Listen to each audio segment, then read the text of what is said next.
It was supposed to be just a normal night out. My friends and I were out celebrating. You know, college weekend vibes, music, lights, the buzz of energy in downtown Columbia. We were at a bar near the campus. Nothing crazy. I wasn't even that drunk, just tired. We all agreed to head home early. Around 2 a.m., I stepped outside to wait for my Uber. The streets were mostly empty by then, with damp pavement, buzzing streetlights, and the distant thump of bass from the club. My friends were still inside closing tabs, so I stood alone on the curb, refreshing the Uber app. A black Chevy Impala pulled up slowly beside me. I thought nothing of it. The guy in the driver's seat leaned over, smiled, and unlocked the doors. Without thinking twice, I opened the back passenger door and slid in. "Hey," I mumbled. He didn't answer, just looked at me through the rearview mirror. His smile had vanished. That's when I noticed something was off. There was no Uber decal on the windshield, no phone mount on the dash. The inside of the car felt cold, too clean. No music, no air, just silent. I pulled out my phone to double-check the app. No active ride. My blood ran cold. I looked up. He was already pulling off the curb, turning down a side street. I said, "Wait, are you... what's your name?" Still no answer. His eyes just kept flicking to the rear view, watching me, studying me. I reached for the door handle. It wouldn't open. The child locks. That's when my stomach dropped. This wasn't my Uber. I wasn't in anyone's Uber. "Let me out," I said, trying to keep my voice calm. "Wrong car." He didn't speak, just drove faster. The downtown lights faded behind us. Buildings became shadows. Roads grew emptier. I called out again, louder this time, but it was like talking to a wall. His eyes kept watching me. There was something dead behind them. No emotion, no fear, just a calculation. I gripped my phone and dialed 911. He reached back with one hand and grabbed my phone, yanking it from my grip before I could press call. I screamed. I punched the window, kicked at the door. My panic set in fast. We passed under a street lamp, and I saw the road sign flash by. We weren't heading toward any homes. We were going away from the city. I started to cry. I begged him to stop. I told him I wouldn't say anything. I just wanted to go home. Nothing. The road turned into gravel, a wooded area. Pine trees on both sides. No lights. No other cars. My heart was hammering so hard I could hear it in my ears. He finally stopped, put the car in park. Silence. Then he slowly turned his head toward me. There was no expression, just a hollow look in his eyes, like he was looking through me. And then he opened his door, stepped out, and started walking around the car. I didn't wait. I climbed over the center console, yanked at the driver's door. It wasn't locked, and threw myself out onto the gravel. I ran, barefoot. No idea where I was going. Just away. Branches hit my face. My lungs burned. I could hear him behind me, crunching leaves, snapping twigs. He was chasing me. I stumbled, fell, got up again. I don't know how long I ran. Maybe minutes, maybe hours. I saw a house light through the trees and ran to it, banging on the door like my life depended on it, because it did. An older man opened the door, shocked to see me. I was crying, bleeding, and shaking. He called the police. I collapsed on the porch. The man never caught me. But that wasn't the end of it. They found out later. He had modified his car to trap people inside. There were scratch marks inside the doors, zip ties in the trunk. And he'd done it before. But I was the first to escape. All because I got into the wrong car. Because I didn't check the plate. Because I assumed. Don't assume. Always check. Because monsters don't always wear masks. Sometimes, they just smile through a rearview mirror.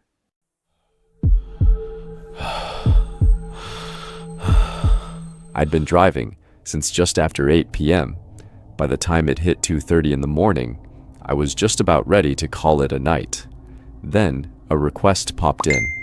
A quick ride from a nightlife strip on the east side. 2 riders, 18 minutes away. I accepted it, without hesitation. That's what you do in this line of work. You don't think, you just take the ride. They were already outside when I pulled up, standing near a street lamp. One of them slid into the front seat, without asking. She looked mid-30s, sharp eyes, reeking of floral perfume, the kind that lingers in the air even after you leave. She crossed her legs, tossed her bag down like she owned the car.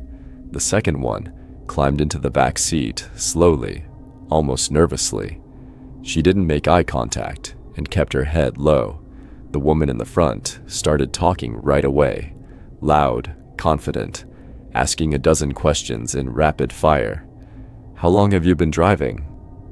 What's the worst thing you've seen? You ever get scared out here this late? I gave her short answers. I was tired, not in the mood for small talk, especially with someone who stared at me every time I spoke, like she was watching for lies.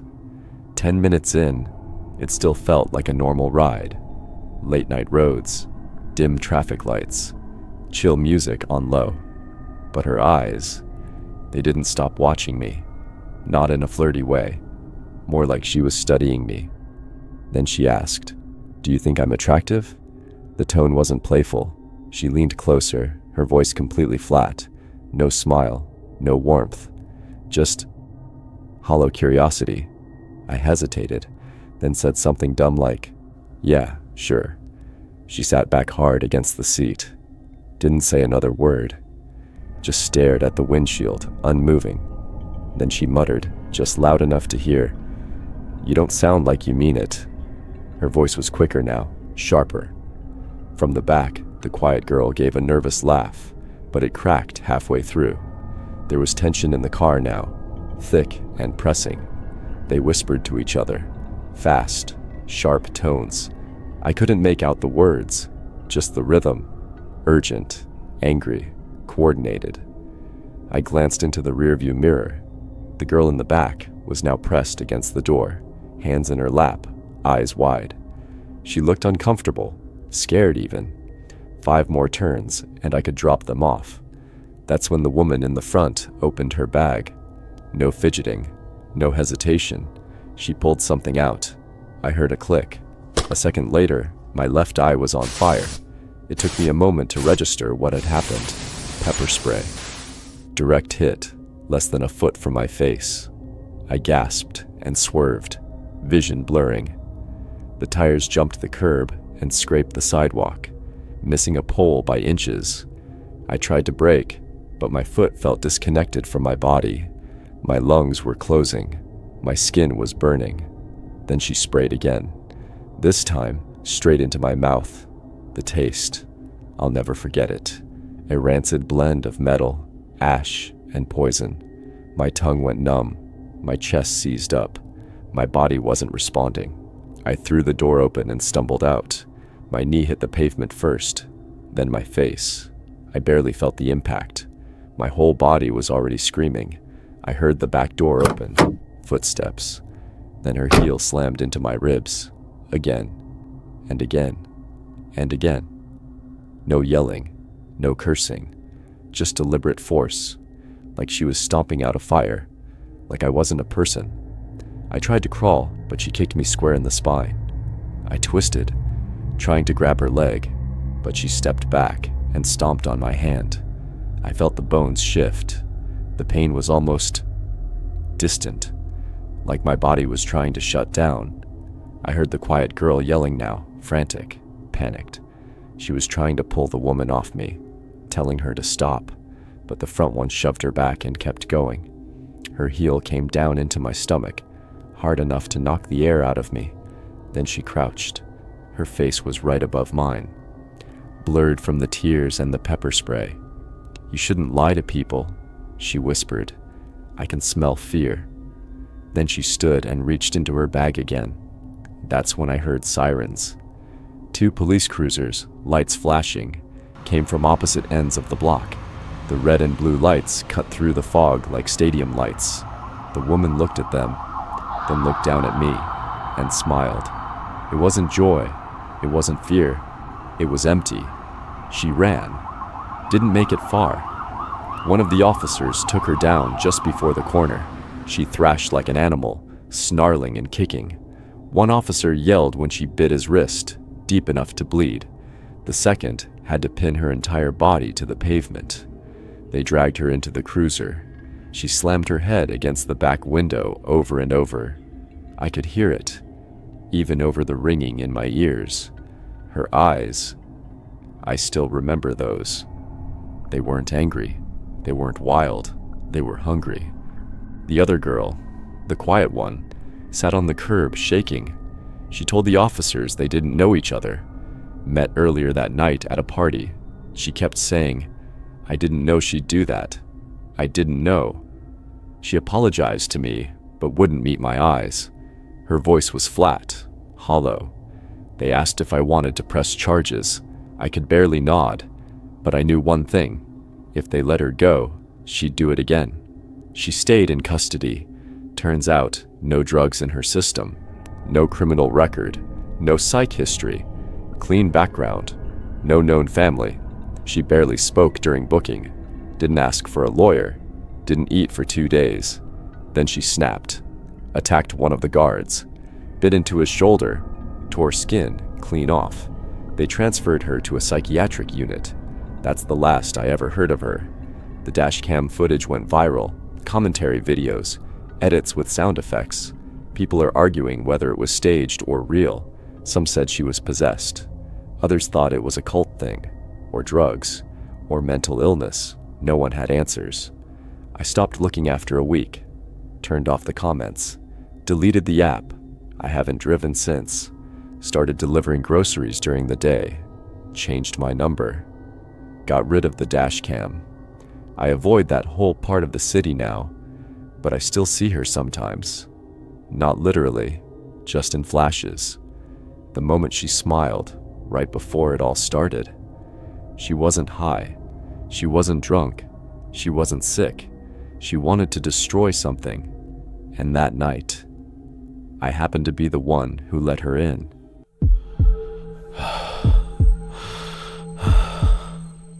I've done over 4,000 deliveries, in the rain, in traffic, even late at night. I thought I'd seen it all. That's what made me careless. That night felt like any other. I had just finished delivering dinner to a college campus and was ready to head home. The sun had dipped below the skyline, and Washington, D.C. was cooling off under a cloudy, dim sky. Then a notification pinged. New delivery, 7 minutes away, McDonald's. It was close to where I was already headed, and it paid decently. I figured, why not? One more drop-off, easy money. I picked up the order, handed it off, and just as I was pulling away, 2 teenage girls waved me down from a nearby corner. One had her hood up, the other held a phone in her hand like she was tracking an Uber. "You doing Uber Eats?" one called out. I rolled down the window halfway. I already dropped it off. "We have a ride scheduled. Can you take us home? Please, it's cold," and the Uber canceled last second. They looked young, maybe 15 or 16. Something about them didn't sit right, but I shrugged it off. They were just kids. What harm could it do? I said I wasn't a rideshare driver, but they pleaded. One of them said, "We just need to go to the Navy Yard, real quick. You can take the highway." I didn't usually take side jobs, but I felt bad. I told them I could drop them off nearby, but I wasn't taking payment outside the app. They slid into the back seat without hesitation. The ride started normally. They whispered to each other a lot, giggled once or twice. I tried to ignore it and just focused on driving, but then they started asking questions. "What's this car called again? Does the gear shifter go up or down? What happens if you pull the steering wheel hard?" I laughed it off, thinking they were just curious teens. Then the girl behind me asked, "You ever get jacked doing this job?" I paused. "Excuse me?" Before I could turn fully around, something jabbed into my side. A sudden, sharp pain. I screamed. My whole body jolted. A stun gun. I swerved into a curb and slammed the brakes, but the car didn't stop completely. I could barely control my arms. I turned to yell, but both of them were now leaning forward. "Get out!" one shouted. They were trying to pull me from my own seat, one grabbing my jacket, the other yanking the steering wheel. "No! Stop!" I was still halfway in the seat when I felt my feet lift. One girl jumped into the driver's side, while the other tried to crawl over me. I wrestled the wheel, screaming for help. We were still moving. That's when it happened. The girl in the driver's seat hit the gas. I was still outside the car. I clung to the frame with everything I had. The car sped up, fast, too fast. My feet were dragging, barely touching the pavement. She swerved again. I lost my grip. Everything flipped. I hit the pavement hard. There was this horrible crunching sound. I couldn't breathe. My chest, my ribs. And then it went black. I don't know how long I was out, but I remember the silence. The car was gone. A few people ran over. Someone screamed, "He's not moving." Another voice shouted, "Call 911." I heard sirens later, cold air on my face. My vision is fading. I remember one last thought. Why? They found the car down the street.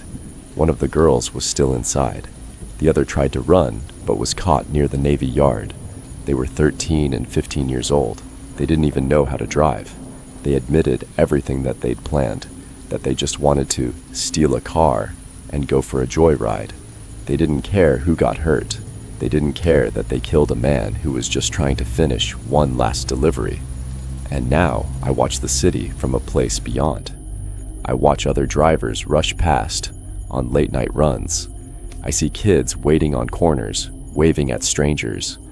I see the same mistake waiting to happen again. If you drive for Uber Eats, if you deliver at night, don't trust everyone with a smile. Don't roll down your window for just anyone. And never forget, sometimes the real monsters don't hide in the dark. They're sitting in the back seat.